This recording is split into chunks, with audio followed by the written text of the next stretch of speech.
Hi, you're very welcome to the Irish People podcast, a podcast series by the Workers' Party of Ireland. I'm your host, Claire O'Connor. This is the first episode in a series named after the Irish People paper, which was a newspaper produced by our party from the 1970s to the early 1990s.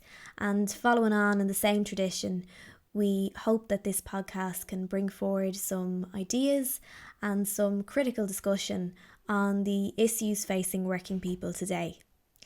The focus of this first episode is nuclear power, its role in energy generation, and its potential in the fight to save the planet from the worst ramifications of climate change. We know that the ever more dangerous looming threat of climate catastrophe requires urgent action, and this was highlighted by a recent report by the UN's IPCC body. And it has been argued that one way we can slow down rising temperatures over coming decades while still providing for human energy needs is nuclear technology. Joining me to make the case for this is Gavin Mendel-Gleason. Gavin is a computer scientist and formerly a physics researcher with a keen interest in climate change solutions. Among the topics covered in this conversation are the safety of nuclear power, how we can deal with nuclear waste, how nuclear can help us in reducing carbon emissions, and some of the benefits we can look forward to from future nuclear technology development. Thanks for listening in, and I hope you enjoy the conversation. Hello, Gavin. How are you? Hi there. I'm doing very well, thank you. Good to see you. So, Gavin, the first question is: everyone knows about, Fukushima, Chernobyl, and I think there's a fairly wide perception that nuclear power is unsafe. How can anyone recommend nuclear power after these disasters, do you think? That's a very good question. So, the Chernobyl disaster in particular really caused an entire generation to question the use of nuclear power entirely. It was a very severe disaster and very large. So one of the things that's interesting about nuclear power is that when it has gone wrong, it has been very punctuated, and they were very big and well-known events. But if you start looking at it in larger terms, the total amount of power that has been generated by nuclear power is so great that in fact the death toll from these events is much lower than people immediately assume. So the World Health Organization figures that around 4,000 people total over the entire lifetime of all of the people who have been impacted by Chernobyl will die. So that's 4,000 people. It's too many, clearly, but it's also, as compared to oil or natural gas, it's actually a very low number of people compared to the amount of power that has been produced. In the case of Fukushima, which was also a big event, Fukushima is quite different in a way, though, because there was a containment facility around the reactor, and actually, since Chernobyl, all nuclear reactors now have containment facilities around them to make sure that you don't release large amounts of radioactive material. And in the case of Fukushima, no one died from the incident. There is going to be some expected excess death toll, so that the likelihood, the probability of people dying a bit younger will impact people, but it mostly from the fact that people were moved away from where they were living. Had they remained where they were, the expected loss of life is around 3 months for the people most affected. And that actually is similar to what would happen if you moved from rural UK to London. So moving to London would actually shorten your life by 6 months, which is actually greater than the impact you would have from having Fukushima next door. And I think that people oftentimes, because these things are such big events, and radiation is so, it causes so much fear in people, they tend to take it and they don't really compare it with other dangers and threats that exist in our lives. So, my own relationship with radiation happens because of incidents that happened in my life. So my background is in physics, and in fact, when I started my undergraduate physics research, I was asked to move into an office that happened to be the radioactive sources room. And on the front of the room was a big radiation symbol. And I wasn't very pleased about this. And I said, well, what's going on here? You're going to make me sit in there with the radiation. Wow. And they said, and so there were two other grad students in there and one other undergraduate. And I asked the two graduate students, I said, well, how can you possibly just be sitting next to these radiation sources? And they were both researchers in nuclear physics and high energy particle physics, but specifically to do with the strong force, which is the nuclear force. And they just got out a Geiger counter and then started going around the room and showing me what the radiation levels were. And then so they handed me the Geiger counter, and then I just went around all over the place, just measuring things all over, inside the room, outside the room. And it turned out that somewhere in the hallway there were like some bricks that just happened to be very radioactive. And ever since then, I've realized there's radioactive sources just surrounding us all over the place. And we live in a bath of radiation constantly. And if you understand that fact, then these how much radiation you're being subjected to becomes a more complicated question. So that's I would say that that's if we take these things in context, they may appear much less dangerous when we understand what other dangers exist around us. Yeah, and that sort of brings me to my next question, because doesn't nuclear waste live for hundreds of thousands of years? And how can we deal with such a severe danger over timescales like that? Yeah, that's it. I mean, it's a serious question. So, like with all power generation, every kind of power generation you have, we're going to have to generate a lot of power in order, especially because we have to electrify a lot of things. So a lot of things are not electrified at the moment. We're actually going to have to increase our usage of electrical power. And every kind of manufacturing process that we use for this is going to have consequences because it will have waste streams. And waste streams are something that we do have to account for. We have to think about what we're going to do with these wastes. And one of the unusual things about nuclear power is that it has been rightly subjected to a lot more study about the waste streams than many other products. So if you go to solar panels require a lot of toxic elements in their manufacture. They also will require a lot of batteries and various other things that are toxic, and they generate a lot of material because you will need a lot of solar panels, a huge amount. With nuclear power, we're talking about very small quantities, extremely small quantities. So over the course of my entire life, my entire energy budget will be an amount of fuel that can fit into a Coke can sized area. So it's about a Coke can sized amount of fuel. And that's also the amount of waste that I will generate from that fuel. So it's about a Coke can size. Now this waste, it does, the waste that we are generating now, the spent nuclear fuel, it lasts for hundreds of thousands of years. But it turns out that most of the problem there is not because it's actually because there's still fuel in the waste. So we burn less than 1% of the fuel that's in our uranium. And what we need to be doing, in my opinion, is extracting all of the remaining fuel from this after it's used, or using it in reactors that can get more complete burn up. Once you've burned it all of the fuel that's in there, then what you're left with is a byproduct which lasts only a few hundreds of years. So between 100 and 600 years, depending on how exactly you burn it up and how completely. But it's much more manageable problem.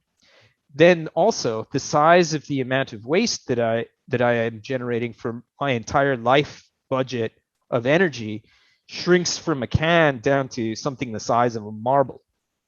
So, and if we're talking about waste generated that lasts for 300 years, that's the size of a marble, then we can talk about 10 billion people being able to generate waste that lasts 300 years, which you can fit into 3 oil tankers worth of storage space. And 3 oil tankers worth of storage space is a manageable amount of space.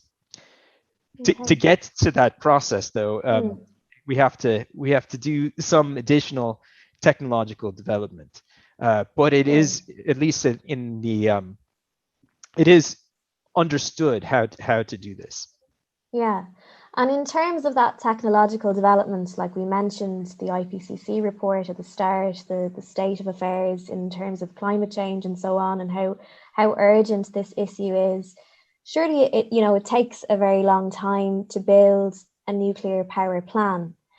Do you think it's possible to build them fast enough to deal with rising CO2 in time? Yeah, this is another good question. So lots of people know about the various EDF reactors that have been being built. So the Hinkley Point C, there's one in Finland. I'm not going to attempt to pronounce the name because it's Finnish, but but the Finnish reactor is taking a very long time. And there's one actually in France where they were trying to build one of the new EPR reactors, and it's already been 11 years. So this is a very long time scale on some of these. And part of the reason for that long time scale is that Europe stopped building reactors. And once you've stopped doing it, it turns out that you lose the people who know how to do it, and then you have to relearn how to do it again. And so there's a whole generation of reactor builders that are essentially no longer able to do it very quickly. So there has been like in programs in which there's a continuity where people have continued to build reactors, the rate of reactor building has been much higher. So for instance, in China is able to build them in 5 or 6 years. Similarly, the Russians with their Viva reactors, they're able to build them quite quickly. It can be, between 5 and 8 years. The South Koreans, likewise, very short turnaround times. In Europe, to get to that, it's going to take a while. However, if you're trying to get CO2 free power, there has never been any power source that has been capable of being built faster than nuclear power. So if we look at past programs, the Swedish program was extraordinary. So when they decided to go all in and the state decided that it was a real initiative that they had to support, the Swedes were able to get enormous amounts of energy online. And the rate at which they built them was so fast that they would easily exceed the targets necessary for us to meet any of our climate agreements for Europe. So, and nothing else. Like, so wind, solar, people have tried big programs in those. The Energiewende in Germany is a good example where they spent 580 billion on wind and solar renewables, and they haven't done nearly as well, and they're not even close to meeting what it would take to hit CO2 targets for Europe. Is nuclear really CO2 free though? I've heard that it uses carbon, that it uses CO2. Yeah, it is true that it uses CO2, but all the power generation technologies at the moment use CO2, and that includes wind and it includes solar. And the reason for that is that the way that we manufacture things at the moment is not CO2 free.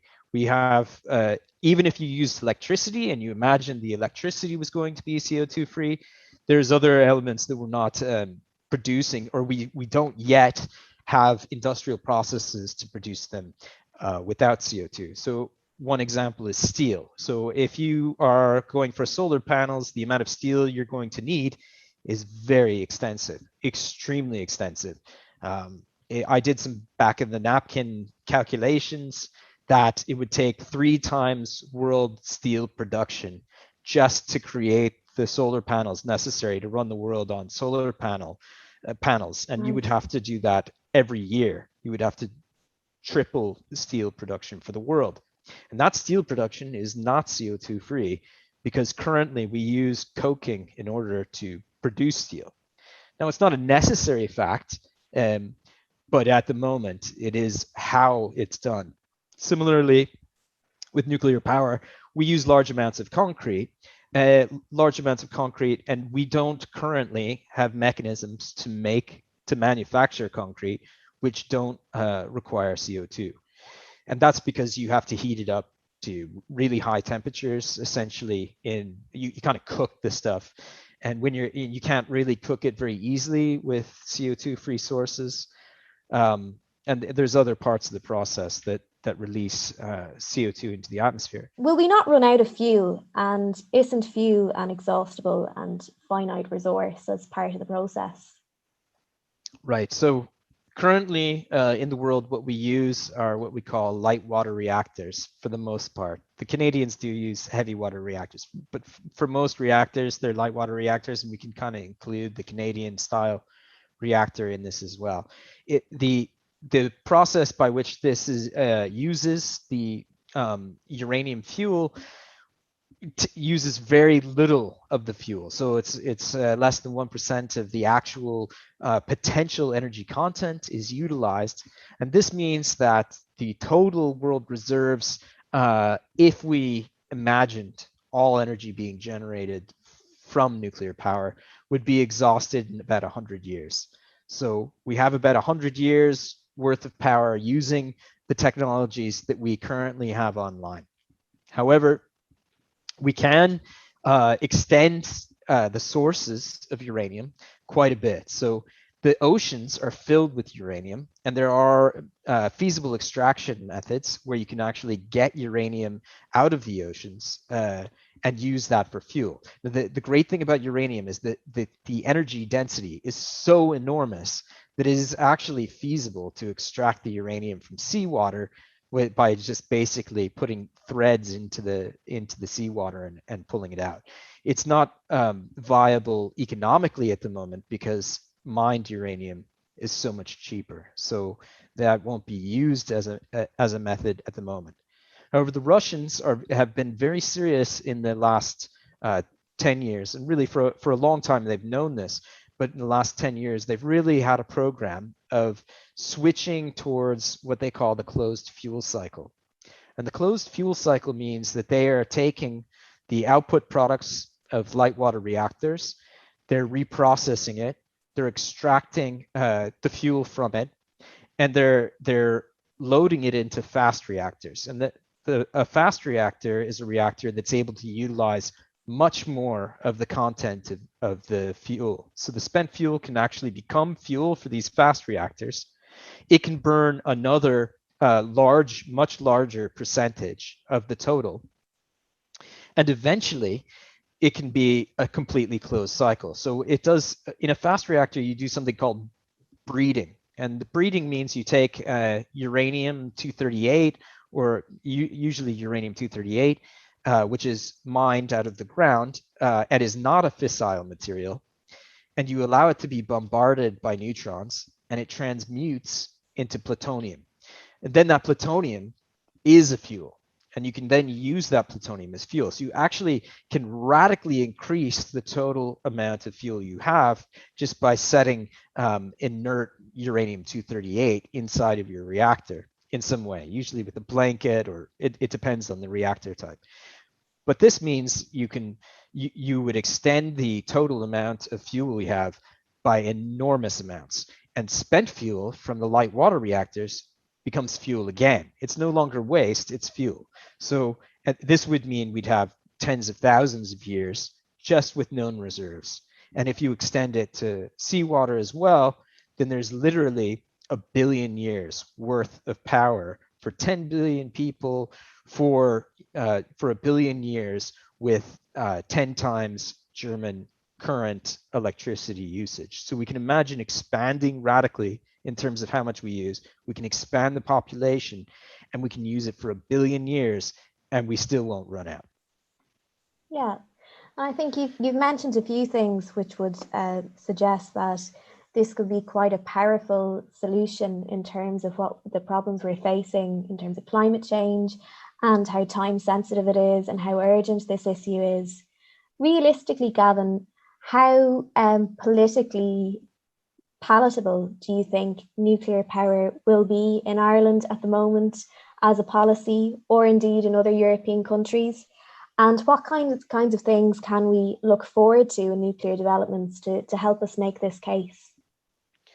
Well, I think the climate change case is a very powerful case, and Mm, I think a lot of the what people know about nuclear power has really not been structured by what current technologies can provide, what current uh, programs have actually yielded. So people don't know that fast reactors exist. They're not a theoretical thing. The Russians are actually running fast reactors, and then we can start burning waste, and that's not very widely known. So if people are aware of these facts, they're aware of the sort of scale of the waste problem and the fact that it is manageable and that we can deal with it. Even with light water reactors, I think it's feasible to deal with the problem for 100 years very easily. So, for mm, instance, in Switzerland, they've been running the program for 50 years. All of their waste for all of Switzerland, which has a fairly large nuclear program, is stored in one warehouse. It's one warehouse, and you see some people just walking back and forth through it. It's actually very safe because it's all contained in dry casks, and there's no problem. You don't have to wear like a hazmat suit or anything. You can just walk in there. Of course, you're nice. not allowed to, as a Mm, the public aren't allowed to just wander in. But sure. yeah. So, Gavin, when we discussed this issue before in the party, we had a public meeting on it about a year ago. And I remember Nasa Horrigan, who's the Green Party TD for Dublin Central, coming in to speak to us on it. And one of her qualms about nuclear power was that it won't work in a system that's market led. It will never work in a capitalist system. It would inevitably become owned by private interests. And because we're such a small country, we'll inevitably have to depend on much bigger countries to do this for us. What do you make of that? Well, it's true that in a market-led system, this would be very difficult. But Mm, if we take a step back and we look at the climate change problem, the reality is that there will not be a climate change solution that is led by the market. Full stop. It's going to have to. It will require state involvement at a very high level, and that's just across the board. There's not going to be any kind of like wind power, solar power, public transport. Like all of these things are going to require extremely large infrastructural investments, and that will only happen through the state. So it is true that it's very unlikely for this to be a market-led solution, but then nothing else that solves the problem is also going to be market-led. The market's just not going to lead on these questions. The market can do certain things. There will be like, a little bit of battery powered, storage here and a little bit of wind power there, but nothing is going to be on the scale that's necessary to combat the yeah, problem. Uh, sure. so, so yes, but that's my sort of answer to that. Yeah. In terms of Ireland being able to do it on the scale and the size of Ireland, I'd I'd look to a country like Slovakia is actually kind of a good example, right? So they have reactors there. They have Viva reactors. They were built by the Soviets initially, and it looks like they'll be having another one built by the Russians. But these are run by Slovakians. They deal with the sourcing of the input uranium themselves. They have lots of nuclear engineers, and they've taken on the ability to actually manage these projects. Mm, Similarly, Ireland wouldn't be able to build a reactor entirely on its own in a yeah. reasonable amount of time. It could probably do so, but not in a reasonable amount of time to get a real commercial reactor up and running. It would require help. But I mean, that's also true of almost everything that's going actually solve the sort of climate questions. We're not going to build our own light rail systems entirely in Ireland. We're not going, this is something that we have to import certain knowledge about it. But we can do a lot more of the management.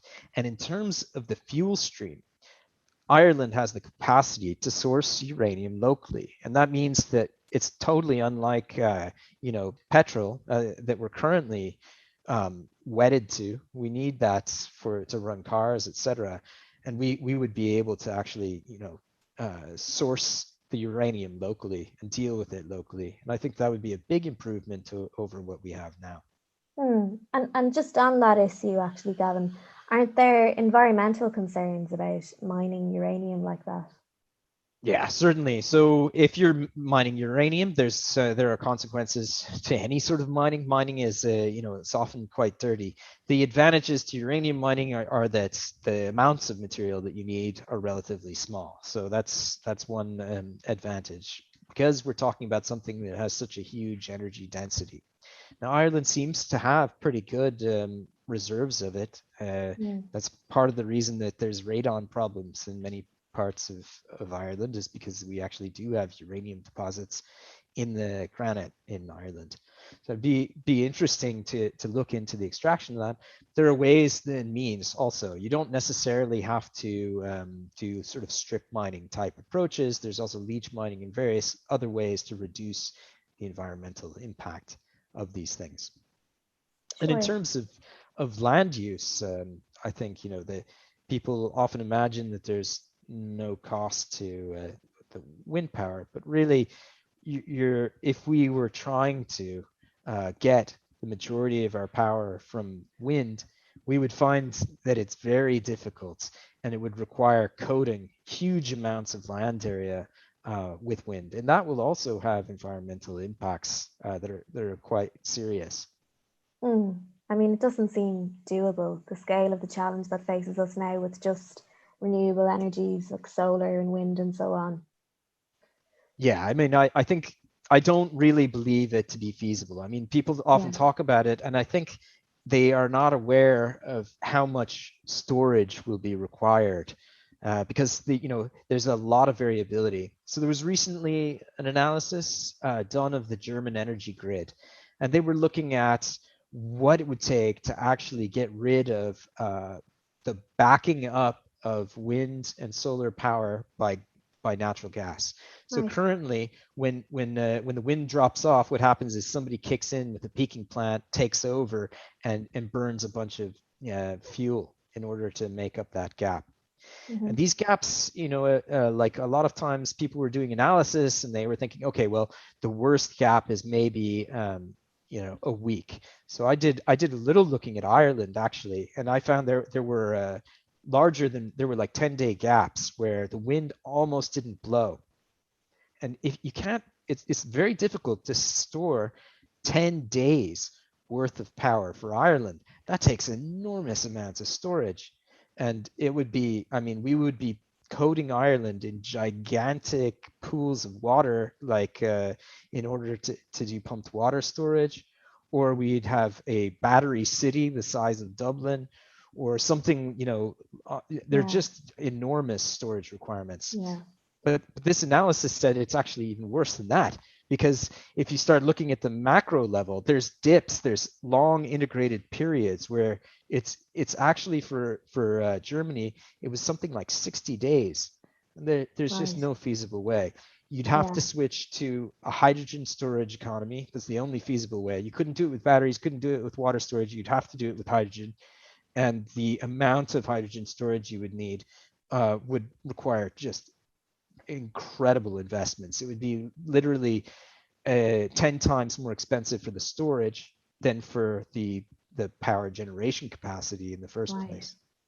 That's really interesting. So I think you've made a very compelling case there, Gavin, for nuclear power and especially its role in the fight against climate change and so on.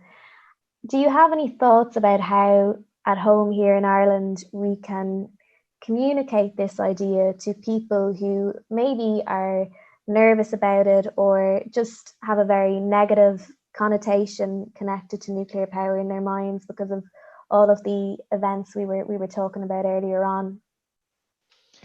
Yeah, I mean it's a hard question, but I think part of Mm, it is education. Like we have to be a bit educated about it. I think that if people they did some recent research on nuclear power where they were talking to people who are concerned about climate change, and they measured their acceptance of various different kinds of power generation sources, and then they had some conversations with people about nuclear power, and afterwards the number of people who accepted that nuclear power might be a viable solution just jumped radically. Like mm, 30% of people increased into believing that, oh, perhaps this is a better approach to climate change. So I mm, think just addressing these questions of waste, of safety, of how we're going to deal with the sourcing of uranium, how long it can last, how quickly it can be built, and the fact that it can be, a really a good way to deal with the necessary changes that we have to make in our society to deal with climate change, to keep it from becoming too severe, because the consequences of climate change are going to be quite severe, even if we do start really addressing the problem, which we, as yet, I haven't really seen us addressing the problem in the way it should be addressed. It seems like such an important thing, but apparently there's not that much political appetite to actually that's the address it. thing. And I mean, there's no getting away. We know there's no getting away from serious climate catastrophe at this point. And I really feel, I don't know if you share this view, but that it's, the principled thing to do at this point for political parties to start having an honest look at nuclear power and maybe other ideas for climate repair that might be a hard sell to the public, but are the honest kind of necessary solutions that we need. Yeah, I would definitely agree. And like getting down to brass tacks and being like, how are we going to do this? What do we Yeah, actually need to do? I mean, nuclear power is just one part of it. It's a huge question, right? So we talked a yeah. little bit about steel, we talked a little bit about concrete. These things also have to be addressed. Mm. And it's going to require a big shift in the way that we do our economy, and we just have to get out and start talking about each of these different problems, how they're going to be solved, what could feasibly do it, how long is it going to take, and we also probably need to be talking about mitigation. So because we can't stop it from happening in time, we're going to have to worry about, like, well, do we have to build seawalls, or how are we going to deal with the consequences of inevitable climate change as we're trying to go quickly row the opposite direction so we don't fall off the waterfall. Mm. Yeah, it's pretty frightening stuff. But I think some of the things you've said there certainly give us cause for hope. I know I've certainly learned loads. I hope people listening in did. And if you enjoyed this podcast, make sure to share it with your friends and your colleagues. Um, we have a paper which Gavin has written on nuclear power, a very comprehensive, substantive paper, and that is on the Workers' Party of Ireland website. And you can find it in the link that we will add to the bio for this podcast. So that's it for the first episode of The Irish People. Gavin, thank you very much for joining us and thank you for your time. Thank you very much for having me on. Thank you. Bye bye.